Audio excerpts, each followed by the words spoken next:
जय हिंद दोस्तों, स्वागत है मेरे YouTube channel VS career point में। तो कैसे हैं आप लोग? आई होप के लगे अच्छे होंगे। आपकी जो स्टडी चलेगी बहुत ही बेहतरीन चलेगी।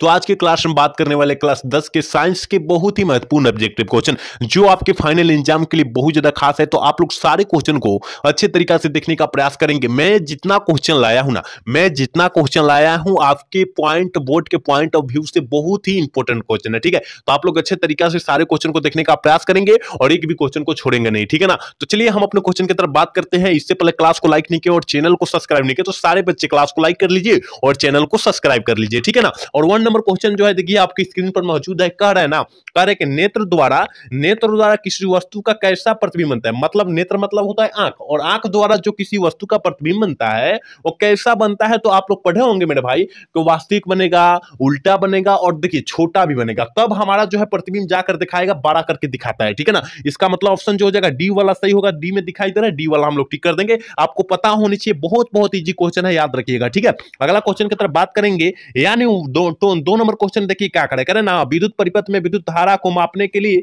क्या उपयोग होता है। देखिए बहुत क्वेश्चन इंपॉर्टेंट है। ठीक है ना? जब कहां कहे धारा, याद रखिएगा जहां धारा और कह रहे विद्युत परिपथ में विद्युत धारा को मापने के लिए क्या उपयोग किया जाता है। ठीक है ना? तो याद रखिएगा आमीटर का, धारा का हम लोग उपयोग करेंगे आमीटर से। ठीक है ना? याद रखिएगा आमीटर का है, ए मीटर का है, याद रखिएगा, घबराना नहीं है। ऑप्शन डी वाला सही होगा, याद रखिएगा। ठीक है, चलिए 3 नंबर क्वेश्चन करें कि निम्नलिखित में से कौन विद्युत शक्ति को निरूपित नहीं करता है। निम्नलिखित में से कौन जो होता है विद्युत शक्ति को वो निरूपित नहीं करेगा। ठीक है ना? तो हम लोग पढ़े हैं मेरे भाई कि V स्क्वायर R नहीं करेगा। ठीक है ना? इसका मतलब जो हो जाएगा 3 का ऑप्शन डी हो जाएगा।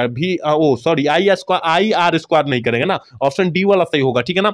3 का ऑप्शन डी होगा, याद रखिएगा। अगला क्वेश्चन देखते हैं मेरे भाई। कह रहे 4 नंबर क्वेश्चन क्या करे, कह रहे कि निम्न में से किसी वस्तु का वास्तविक प्रतिबिंब कैसा कौन बनाता है। वास्तविक प्रतिबिंब कर रहा है। ठीक है, आभासी की बात नहीं किया जा रहा है और वास्तविक की बात किया जा रहा है। तो वास्तविक प्रतिबिंब जो होता है किस दर्पण से बनता है या किस लेंस से बनता है, आपको तो पता होनी चाहिए। याद रखिएगा उत्तल लेंस से बनेगा वास्तविक प्रतिबिंब। ऑप्शन जो हो जाएगा बी वाला सही होगा, याद रखिएगा। ठीक है, अगला क्वेश्चन देखते हैं। और 5 नंबर क्वेश्चन करें, किसी वस्तु को किसी बिंदु से निकलकर किरणें किसी लेंस में आपतित होकर जिस बिंदु पर मिलती है उसे हम लोग क्या कहते हैं, उसे हम लोग क्या कहेंगे। तो याद रखिएगा 5 का ऑप्शन यानी 5 का ऑप्शन जो बच्चा सी टिक करा है बिल्कुल सही करा है, क्योंकि हम लोग जब फोकस पर रखेंगे तबे ना वो निकलेगी बिंदुआ, याद रखिएगा, तभी आपतित होगी। याद रखिएगा ऑप्शन सी वाला सही होगा, याद रखिएगा।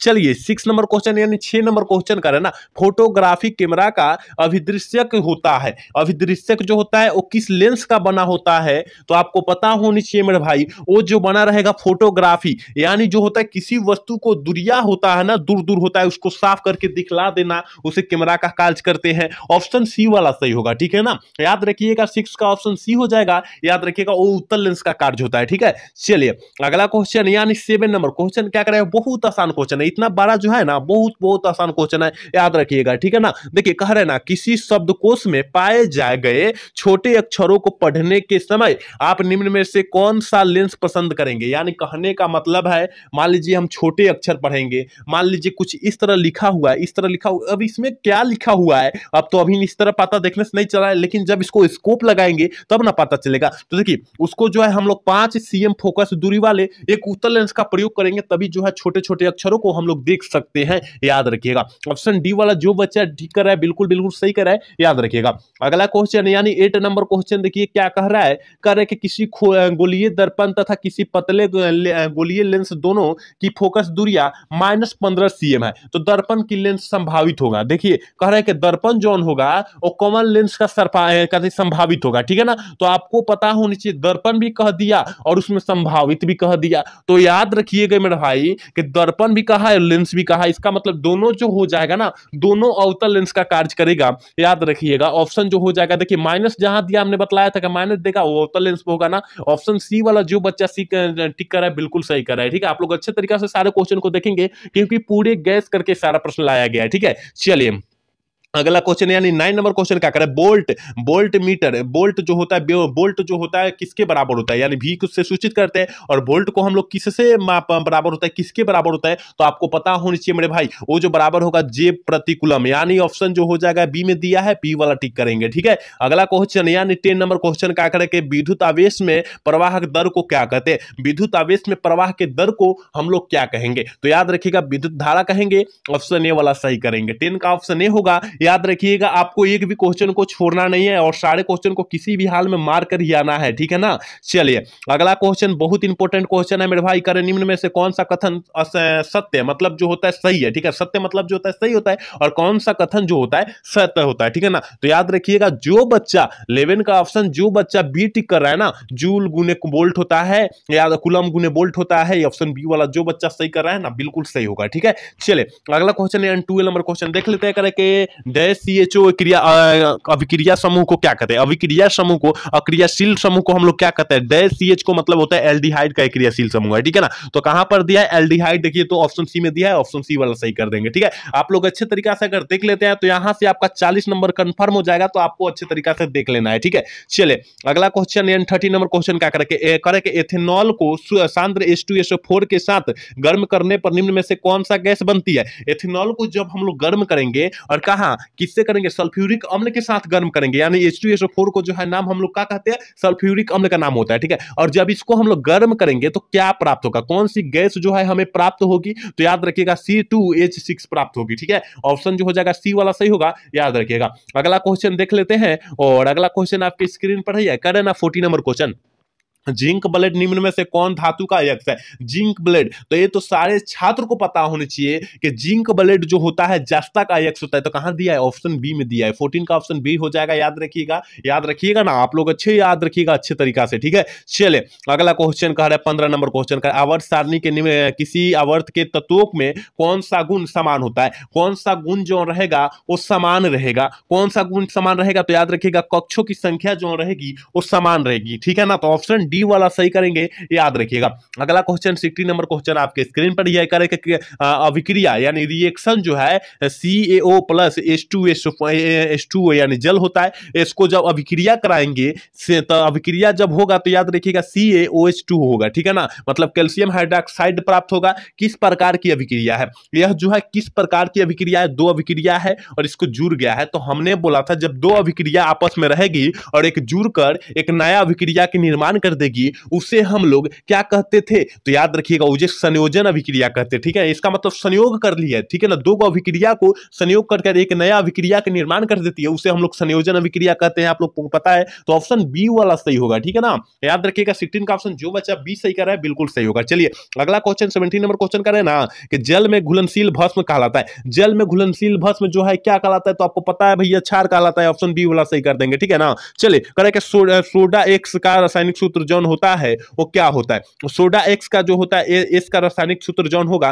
वो क्या होगा, तो हमने आपको बतलाया होगा कि N2OCO3 होगा, ऑप्शन बी वाला सही होगा। याद रखिएगा बहुत इंपॉर्टेंट क्वेश्चन है, मैं जितना क्वेश्चन करा रहा हूं बहुत इंपॉर्टेंट क्वेश्चन करा रहा हूं। करे कि निम्न में से कौन विजातीय यौगिक है, निम्नलिखित में से कौन जो है विजातीय यौगिक का उदाहरण है, तो याद रखिएगा प्लास्टर ऑफ पेरिस जो है ना विजातीय यौगिक का उदाहरण होता है, ऑप्शन बी वाला सही कर देंगे, ठीक है ना। इससे जो है हम लोगों का हड्डी टूटता है, तो इसी से लोहा हम लोग क्या करते हैं, प्लास्टर करते हैं, ठीक है ना, व्हाइट से याद रखिएगा, उसी से जैसे मूर्ति का सांच हो गया उसको बनाते में इसका जो है प्लास्टर ऑफ पेरिस का सूत्र क्या करते हैं, इसको उपयोग करते हैं, ठीक है ना। चलिए 20 नंबर क्वेश्चन का बेकिंग सोडा का रासायनिक सूत्र क्या हो जाएगा, देखिए जितना मैं बतला रहा हूं ये जो है आपके फाइनल बोर्ड परीक्षा में यहां से काफी सारे प्रश्न आएंगे, ठीक है। आप लोग अच्छे तरीके से सूत्र को देख लीजिएगा क्योंकि 5 गो सूत्र पूछा जाएगा, ठीक है ना, याद रखिएगा। तो विजातीय यौगिक का यहाँ पर बेकिंग सोडा का रासायनिक सूत्र पूछा जा रहा है, ठीक है ना। तो याद रखिएगा ऑप्शन डी वाला जो बच्चा टिक कर रहा है बिल्कुल सही कर रहा है, ऑप्शन डी वाला सही होगा, ठीक है। अगला क्वेश्चन की तरफ बात करेंगे मेरे भाई, 21 नंबर देखिए क्वेश्चन कर रहा है ना कि निम्न में से कौन संक्षारक अम्ल है, संक्षारक जो है ना कौन अम्ल है, याद रखिएगा तो ये वो कौन है, तो याद रखिएगा सल्फ्यूरिक अम्ल H2SO4 है, ऑप्शन बी वाला सही करेंगे। चलिए 22 नंबर क्वेश्चन करेंगे मिल्क ऑफ मैग्नीशियम का पीएच मान जो होता है, मैग्नीशियम का सीधा कहिए ना कि मैग्नीशियम का पीएच मान मेरे भाई कितना होता है, तो याद रखिएगा 10.5 होता है, ऑप्शन डी वाला सही होगा, ठीक है। चलिए अगला क्वेश्चन 23 नंबर क्वेश्चन करेंगे सल्फर में संयोजी सेल में इलेक्ट्रॉनों की संख्या जो होगी, सल्फर में कर रहा है, ठीक है ना, और संयोजी सेल में इलेक्ट्रॉनों की जो संख्या होगी और कितनी होगी, तो याद रखिएगा 2 होगी। कितना, 2 होगी, ऑप्शन ए वाला सही होगा। चलिए अगला क्वेश्चन 24 नंबर क्वेश्चन करें कि निम्नलिखित में तत्वों में किनकी आयन ऊर्जा जो होती है, आयनन ऊर्जा जो होती है अधिक होती है। किसकी आयनन ऊर्जा जो होगी मेरे भाई, वो सबसे अधिक होगी, तो याद रखिएगा क्लोरीन की होगी, ठीक है ना, क्लोरीन की होगी, याद रखिएगा ऑप्शन जो हो जाएगा ए वाला सही होगा, ठीक है। चलिए अगला क्वेश्चन 25 नंबर क्वेश्चन का निम्नलिखित में से कौन सा मात्रक वाट के बराबर होता है, कौन सा मात्रक जो होता है वाट के बराबर होता है, तो याद रखिएगा ऑप्शन जो बच्चा ये सही कर रहा है बिल्कुल सही होगा, ठीक है ना। चलिए अगला क्वेश्चन 26 नंबर क्वेश्चन का, विद्युत हीटर में जिस के तार की कुंडली बनी होती है, विद्युत हीटर में किस तार की कुंडली जो होती है बनी होती है, तो विद्युत हीटर में तो याद रखिएगा नाइक्रोम की तार की बनी होती है, ऑप्शन डी वाला सही हो जाएगा, ठीक है ना। 26 का ऑप्शन डी होगा, याद रखिएगा। अगला क्वेश्चन देख लेते हैं, कार्य के 27 नंबर क्वेश्चन का, किसी परिपथ का वह गुण जो विद्युत ऊर्जा को ऊष्मा में बदल देता है उसे हम लोग क्या कहते हैं, विद्युत ऊर्जा को और ऊष्मा में बदलेगा उसे हम लोग प्रतिरोध कहेंगे, क्या कहेंगे, प्रतिरोध कहेंगे, ऑप्शन ए वाला सही करेंगे। अगला क्वेश्चन देखते हैं 28 नंबर क्वेश्चन करें कि एक विद्युत सेल में धारा प्राप्त करने के इसके सिरों के बीच विभवांतर मान होता है, विभवांतर का मान जौन होता है वो कितना क्या होता है, ठीक है ना। तो याद रखिएगा 28 का ऑप्शन जो बच्चा बिल्कुल बीच टिक कर रहा है बिल्कुल सही कर रहा है, याद रखिएगा विद्युत वाहक बल से कम होता है, याद रखिएगा, ठीक है। अगला क्वेश्चन की तरफ बात करेंगे, यानी 29 नंबर क्वेश्चन आपके स्क्रीन पर मौजूद है, कह रहा है कि अनविकरणीय ऊर्जा का स्रोत क्या है। अनविकरणीय ऊर्जा का स्रोत जो होता है वो क्या होता है, तो आपको पता होना चाहिए कि अनविकरणीय का मतलब होता क्या है, जो हमारे भविष्य में हमारे आने वाला कल के दिन वो समाप्त हो जाएगा, आने वाला में कल के दिन में समाप्त हो जाएगा, उसे हम लोग अनविकरणीय स्रोत कहते हैं। जैसा कि कोयला, पेट्रोलियम, जीवाश्म ईंधन जो होता है इसके अंतर्गत आता है, ये जो होता है ना ये हमारे जीवन में समाप्त होने वाला है, ठीक है। इसका मतलब ऑप्शन ए वाला सही हो जाएगा। तो आप लोग अनविकरणीय के बारे में समझ लीजिए, ठीक है ना, अच्छे से समझ लिए ना। और पवन जो है इसका मतलब हवा जो है वो तो प्रकृति के दिन है, वो तो कभी खत्म नहीं होगा। जल जो है प्रकृति के दिन है, ये भी कुछ समय आते आते खत्म हो जाएगा, लेकिन इतना जल्दी खत्म नहीं होगा, ठीक है ना, कुछ साल वर्षों जो होगा ना इसमें खत्म होगा। और सूर्य जो है ये तो नहीं रहेगा, तो दुनिया ही नहीं रहेगा, याद रखिएगा, ठीक है ना। तो इसका मतलब कोयला हो जाएगा, याद रखिएगा। 30 नंबर क्वेश्चन का, तरंगध्वज को सामान्यतः व्यक्त किया जाता है, तरंगध्वज को किसके द्वारा जो है हम लोग व्यक्त करते हैं, ठीक है ना। तो याद रखिएगा 30 का ऑप्शन जो बच्चा 20 सही कर रहा है बिल्कुल सही होगा, ठीक है ना, हटर्ज के द्वारा हम लोग व्यक्त करते हैं, याद रखिएगा, ठीक है। चलिए अगला क्वेश्चन देखते हैं, और 31 नंबर क्वेश्चन कर रहा है कि किसी चालक तार से प्रवाहित विद्युत धारा में गतिशील कण जो होता है वो कैसा होता है, क्या कर रहा है कि चालक धारा में, ठीक है ना, और गतिशील कण जो होगा वो कैसा होगा, तो याद रखिएगा इलेक्ट्रॉन होगा, क्या होगा, इलेक्ट्रॉन होगा, ऑप्शन सी वाला सही होगा, ठीक है। चलिए अगला क्वेश्चन देख लेते हैं, कारण 12 वोल्ट विभवांतर में के दो बिंदुओं के बीच 2 कूलम आवेश को ले जाने में कार्य किया गया कार्य जौन होगा वो कितना हो जाएगा, तो ये तो सारा बचवा मार देगा, आंख मूंद कर इन सारा टिक कर देगा कि भैया हम लोग पढ़े हैं W बराबर क्या पढ़ेंगे, V गुने I, क्या पढ़े थे, कूलम, यानी पढ़े थे कि नहीं पढ़े थे, तो इसका मतलब जो हो जाएगा 12 गुने 2 यानी 24 हो जाएगा, ऑप्शन डी वाला सही होगा, ठीक है। चलिए अगला क्वेश्चन यानी 33 नंबर क्वेश्चन का, मेंडल ने अपने आनुवंशिक प्रयोग हेतु किस पौधे का उपयोग किया गया था, मतलब कहने का मतलब है कि मेंडल ने अपने जीवन में किस पौधे का चयन किया, कहने का मतलब है, ठीक है ना, तो मटर का, ठीक है ना, मटर के पौधे का चयन किया था, ऑप्शन सी वाला सही हो जाएगा, याद रखिएगा। बहुत आसान क्वेश्चन अब की बार पूछा जाएगा, ठीक है,